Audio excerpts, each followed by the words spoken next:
They told me you can't do that here, Beanie. It might sound good in one of your books, but this is a construction site. You can't build a learning environment here. But I didn't start with a touchy-feely feel-good program or some poster. It started with a shelf. One shelf, a few books, a marble, a cricket ball, and a football.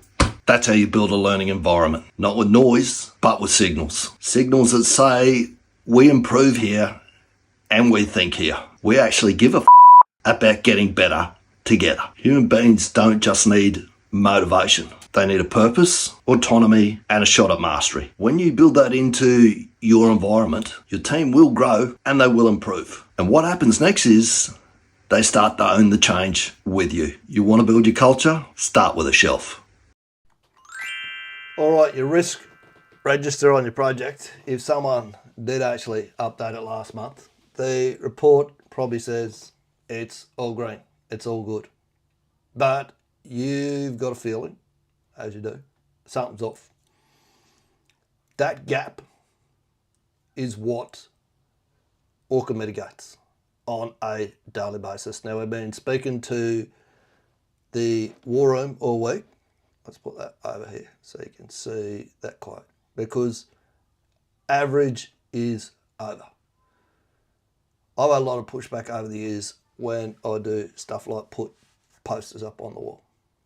Quotes from the All Blacks, stuff like what Jason Schroeder's saying there, no schedule is worth the paper that's printed on, unless it gets to the people in the field building the work as a visual representation of collaborative planning amongst the entire team. The stuff I have on my desk, the marble, the cricket ball, the football. Quite often people will say, that's over the top. You don't need that. Anyone tries to tell you that, don't listen to them. You do. The war room and the way that I set the war room up is done for a very specific way, for specific reasons. I'm not claiming to be a neuroscientist or anything like it, but there is a ton of neuroscience behind what I'm doing. All high performance environments are set up with the exact same strategies that I'm using. Not because they've copied off of me, because I went and had a look at what the outliers doing, what the best are doing, what a filer pilot's doing, what the All Blacks do, what do the best of the best, like Jason Schroeder. What's a good war room? Actually, I'll see if I can, at the end of this video, I'll play you what an exceptional war room looks like. Not a good one, not like mine. Mine's only just that one there. That's the standard. Slides just above the line of good. Not great. I'll show you what a great one looks like before we get off of this today. What's happened? Slowly but surely, we have let our standards drop.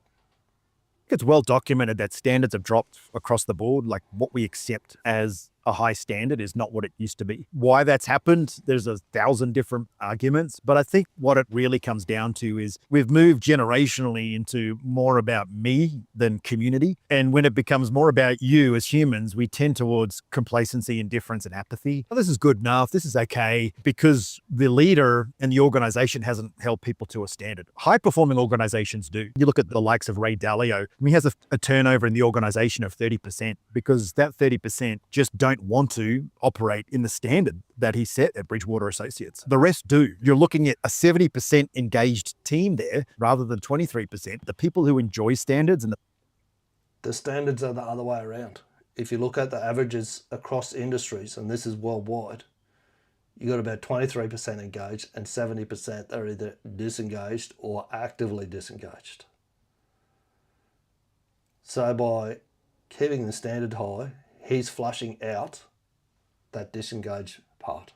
People that want to live to a higher standard naturally gravitate to that team and that leader. Also, because we tend to avoid accountability and we have vague goals, if you have a vague target, and I see this all the time in business when I just have a room of leaders and I go, tell me right now what your target is by Friday. No one can answer the question and no one knows. How can you hold people to a standard if you don't set one? So I think there's also that element as well. And Brene Brown Write that down. How can you hold people to a standard if you don't set one? Talks about expectation, and she says disappointment lives in an expectation unmet. And that's really the challenge for leaders. Disappointment lives in an expectation unmet. Is setting and managing expectation. And the only way you can manage expectation is through curiosity and asking your team, how's it going? And why aren't we there yet? And what can we do tomorrow to get a little bit closer? It's well documented that standard. ORCA process as well is nameless and blameless. It's not, why haven't you guys finished that yet? Why haven't you got that done? It's like, what's happening that we aren't in the position that we said we were going to be in? What do we need to do? What help do you need? Who needs some help to get to where we need to get to? All right. This is the greatest risk tool, and I think it's about number 8 or 9. Lack of ongoing risk assessment is one of the 12 causes of project failure. ORCA mitigates it, and it mitigates it in 15 minutes every day. Not a register that sits in a file on a drive somewhere that no one ever looks at. This is a living, breathing thing that we execute on every single day. Ready to do ORCA, Claude?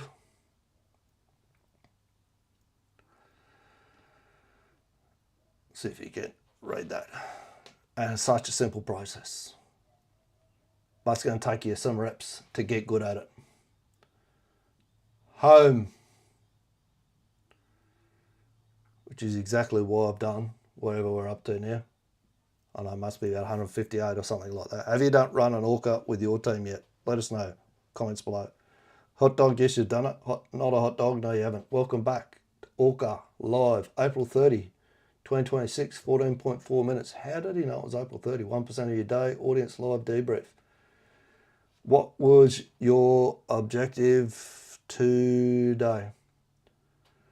My objective today was to get back on track and make sure that I got the live done, because I had the break yesterday. Gave myself a break. I just went, it's not going to happen on Wednesday. Too much going on with travel. Today was to get back on the horse and make sure that we did the live again.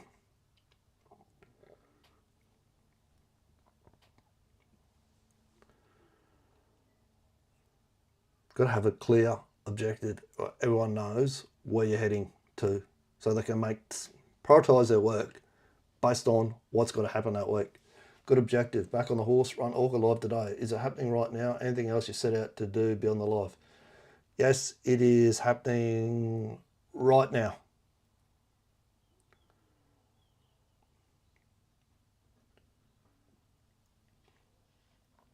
Better to start off smaller when you're doing this and try and buy off too much as well. Good. What else did you get done today beyond the live? Also completed my pact, which is to learn about ultra learning, which became extremely handy for this live today, because that's where the quote came from. Average is over.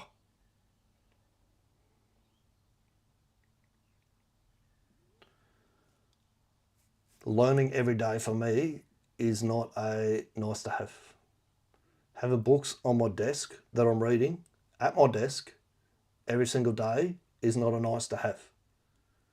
Going live most days of the week so that I can speak to where we're heading next and people can see that I'm doing the things that I'm talking about is not a nice to have. It's a must.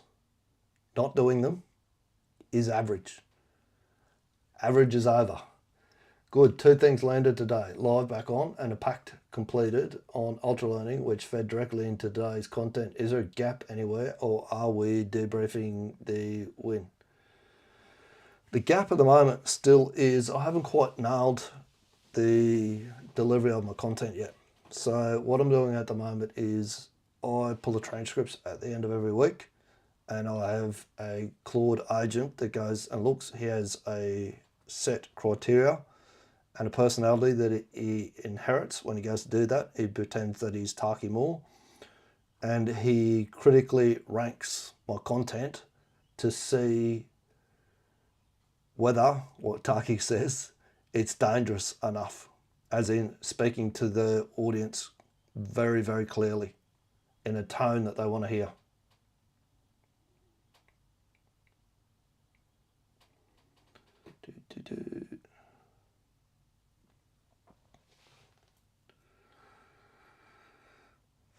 Still working on that piece of the puzzle. We'll get it right.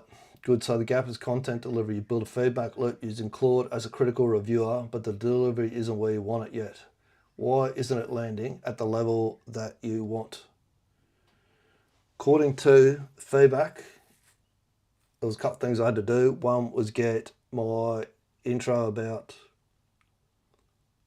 a marble, a cricketball and football, and it takes a shelf to change a culture, which I've done. We'll get that to the front end. It says I reference books too much, which, yeah, I'm not too sure about that. And it was more around confidence in delivery.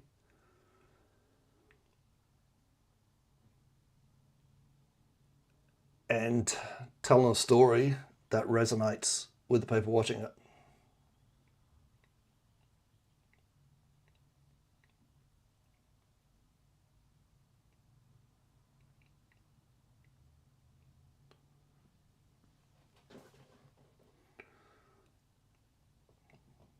So feedback is clear. Lead with the story, pull back on the book references, and lift the confidence level in delivery. Why is the storytelling still a gap after this many sessions? It's more about the way that I'm delivering it. They want me to speak to my own stories more rather than speak to other people's stories.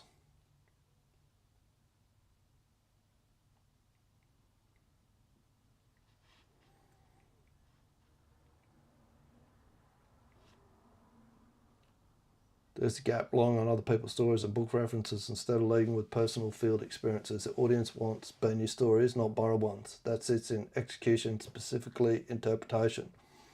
You're interpreting what the audience wants through other people's frameworks instead of your own lived experience. One action, who does what, by, when.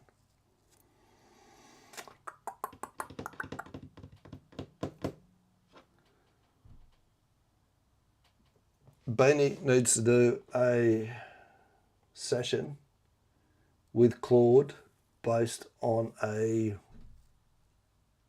video by Dan Martell this weekend. It's already in my Trello board to get done, so it's going to get done Saturday. And it's specifically around creating that persona, if you like.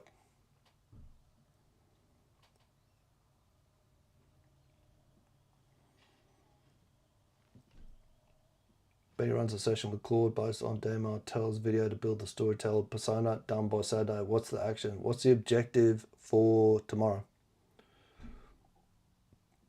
Tomorrow's objective is alive again to wrap the week up and make an offer for people to come and learn more at construction school, or specifically in the Catalyst Academy, which is where I can help them get some real traction fast.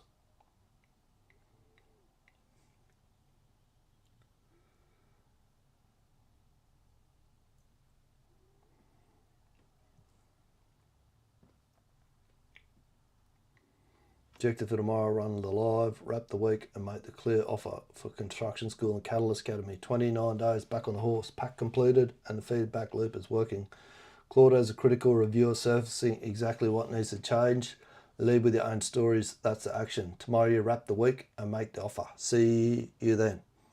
All right, if you didn't see this the other day, if you haven't seen the session that I did on, what was it? On setting up a war room, using 12 causes, mitigating the 12 causes of project manager failure with the war room. This is what, I don't know if I've actually got the video still here. I'll bring it tomorrow. I'll show you tomorrow. I'll show you what an exceptional war room looks like. Not good, not pretty good, exceptional. Because like the construction school motto says, we need Everyone engaged every single day. That's how we lift the standards back up to where they should be in the construction industry. All right. Speak soon. They told me you can't do that here, Beanie. It might sound good in one of your books, but this is a construction site. You can't build a learning environment here. But I didn't start with a touchy-feely feel-good program or some poster. It started with a shelf. One shelf, a few books, a marble, a cricket ball, and a football. That's how you build a learning environment. Not with noise, but with signals. Signals that say, we improve here and we think here. We actually give a about getting better together. Human beings don't just need motivation. They need a purpose, autonomy, and a shot at mastery. When you build that into your environment, your team will grow and they will improve. And what happens next is they start to own the change with you. You want to build your culture? Start with a shelf.